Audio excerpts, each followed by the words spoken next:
CZ FUD dumps the market, Elon Musk pumps the market, Memeland is on an unstoppable rally, and a ton more. Welcome back to the Crypto Gorilla YouTube channel. It's been a crazy couple of days. We're going to go over all of it. As usual, nothing in this video is financial advice. It is just my opinion. And if you enjoy this kind of content, would you kindly hit that subscribe button? So let's start off with the craziness that went on yesterday as Elon Musk switched the logo for Twitter to a picture of a Doge, which funny enough, he said he would do roughly 1 year ago when he was contemplating buying Twitter. Now with this change, we did see a God candle on the Doge chart as it pumped from 7 cents to 11 cents. And now people are speculating if Elon is going to start using Doge within Twitter, either for transactions or maybe for tipping people who do really good tweets, similar to on Reddit, how you can award people tokens. Now this would have already been a very wild day. However, shortly after that, Elon tweeted a picture of an NFT by Punk6529. Now the NFT in question is Seize the Memes of Production,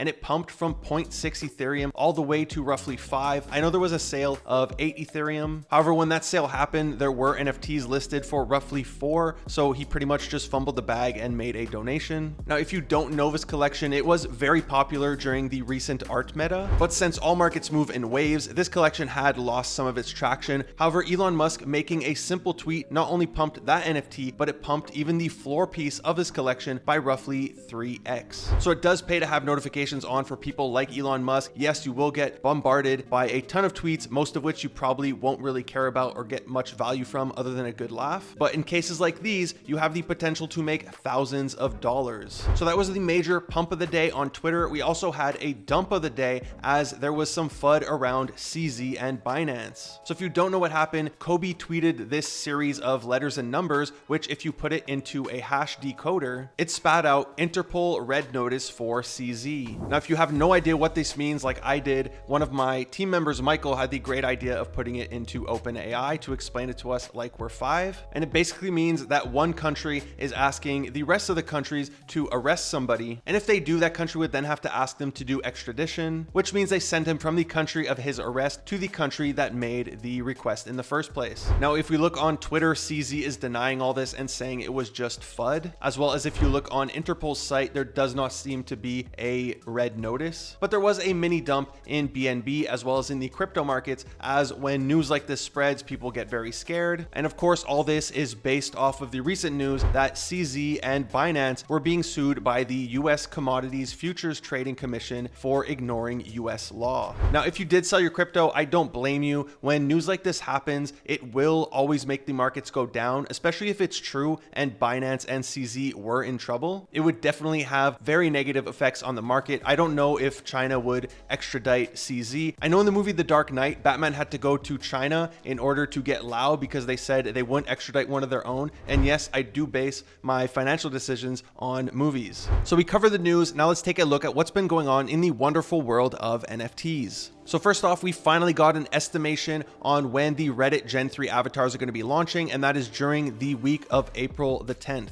Now, I'm not sure if this means they are going to have multiple days where they release different artists or if it's just going to be one day during that week. So definitely stay tuned for more news. However, they have already announced 69 artists, some of them returning and some of them brand new. And I did find this Reddit post where they list every single artist that has been announced so far. I'm going to link it down below. I did go through all of the previous artists that have launched collections in the past, and only a small number of them do have pieces where those specific collections have a floor above 1 Ethereum. So it's definitely not going to be a case where you can just pick a collection at random and multiply your money. You are going to have to go for the most desired ones. And while I do not yet have names of the specific artists I'm going to go for, some of the ones that I'm looking at are going to be Chris, the creator of Nyan Cat, as well as Tyler Faust, who is also going to be launching an art collection on Polygon in collaboration with Magic Batch. Now, I did want to briefly cover what's been going on within the Magic Batch, as they have slowly started to roll out their utilities, and applications are still open. They've only handed out 163 of 420 NFTs, so if you did want to try your luck, I definitely recommend signing up. However, as I've mentioned in the past, they are looking for people who can add value to Polygon, so it's not something your average NFT degen could just easily get approved for. Now, the first utility that they have rolled out is the small AMAs with notable people in the space. For example, I was able to have a conversation and ask questions to Sandeep, the founder of Polygon, as well as Sourcex, their business development lead, and really just pick their brain on how they're growing Polygon, what their brand deals are like,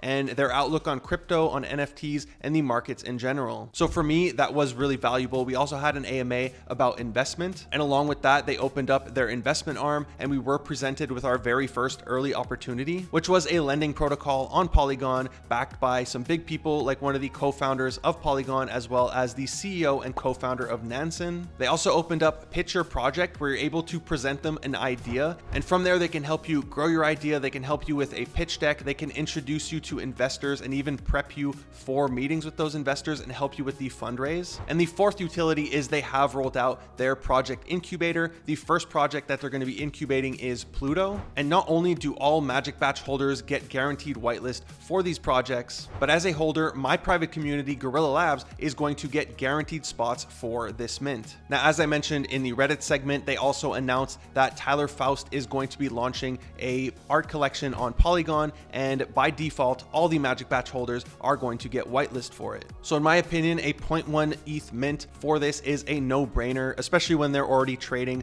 above 1 Ethereum. The floor is currently 4.25. I did manage to pick up a second one under 2 ETH because I personally do feel like they are undervalued at 2 ETH. Not financial advice, it's just my opinion, but I can only imagine what's going to happen after they have a successful investment opportunity and they put out their first marketing tweet, or even if one of their incubated projects does really well. Not only are the minters of that who hold a Magic Batch Collective NFT are going to be really happy, but all the communities whose founders didn't get guaranteed whitelist, like they're going to want their founder to be inside the Magic Batch just to secure future whitelists. Now, since we are on the topic of Polygon, I do want to mention a new platform that I found a few days ago. The platform is called Do, and it's essentially the Blur of Polygon without the whole bidding. I haven't explored it too much. It does have a decent UI, and it's pretty much the only aggregator that I know of on Polygon, so it's the only one that I could use. You will need an access code for this. If you do have one, it is going to give you 5 extra access codes. And if we hop over to this Mirror article that they posted, you can see that there is going to be an airdrop. I'm going to post this down below if you want to read all about the points. There does seem to be, by this image, like a multi-level marketing scheme going on, where if you,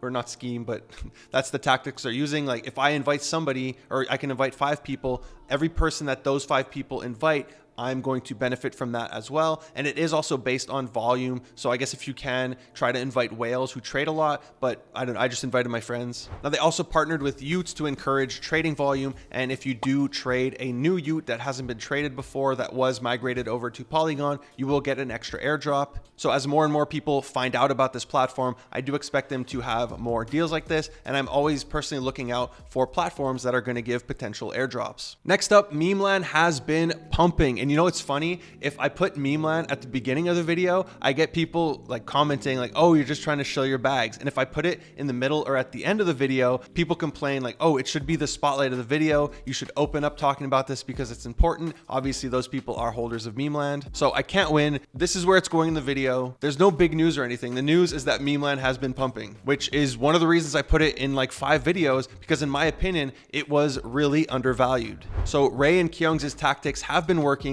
People are collecting captains in order to stack up on their maps. Potatoes are getting squeezed as people want to have full crews or even super crews. And the more super crews we have, the better, because that means more whales are getting in and trying to collect the potions. The listings are also very healthy. There's no huge walls until we reach like 7.5 Ethereum. So overall, things are going really great for this project. And I believe it is a combination of different factors. Now, the first one, of course, people really believe in Ray, or 9gag CEO. They really enjoy what this team has been doing, and they've been innovating compared to all these other collections that are just doing the exact same thing. Something else that Memeland does extremely well is community activation. By providing them with blank template NFTs, community members are creating their own captains and sharing them on social media. This is free marketing, and it's a tool that many projects use, some of the more successful ones being CloneX with their 3D files, and Azuki, where people love the brand so much they create their own art or pay to have art made. But I think on top of that, one of the main reasons this collection is doing so well is because there's no new collection that has come out that people are considering has a chance at being a blue chip. So it's pretty much the only one. It has the full spotlight on them, and it's up to the team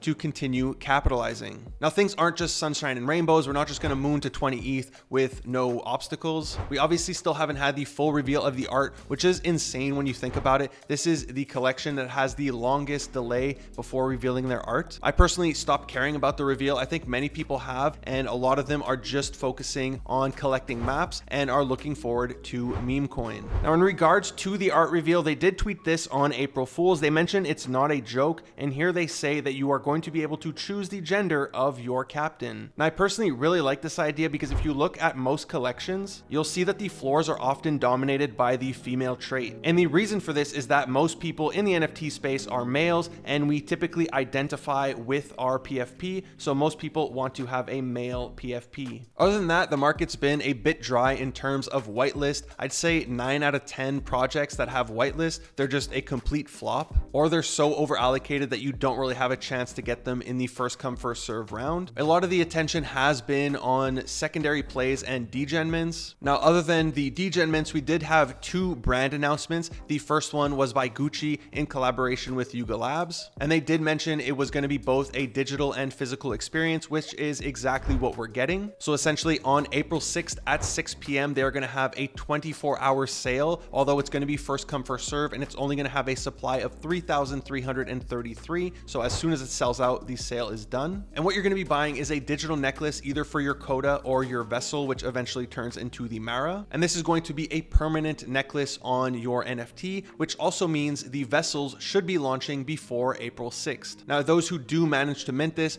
are going to have the opportunity in the summer to claim a physical necklace. As you can see in these images, it is going to be a silver pendant in the shape of a coda head with GG on the pendant. Now, the other brand NFT is being hinted by Bugatti. They did tweet this picture of an egg, and if you look at the hashtags, you could see it says Bitcoin NFT. So it looks like they're going to be launching their very own ordinal, and this is not their first rodeo. Last year, they did have an Ethereum NFT. It was of these Bugatti cars, which allowed you to claim a physical Bugatti statue. They minted for 3 Ethereum and hit roughly a floor price of 17 Ethereum, and now are down to about 5.3. So if this is a one of one, I do expect it to have an expensive mint price. If it's multiple NFTs, I still expect it to be expensive. Maybe it's even going to be an auction. And if you win it, you could ask your friends, what color is your Bugatti egg NFT? That's it for today's video. If you enjoyed it, be sure to give it a big thumbs up. If you aren't already subscribed to my channel, would you kindly hit that subscribe button, smash that bell notification. Thank you for watching the Crypto Gorilla.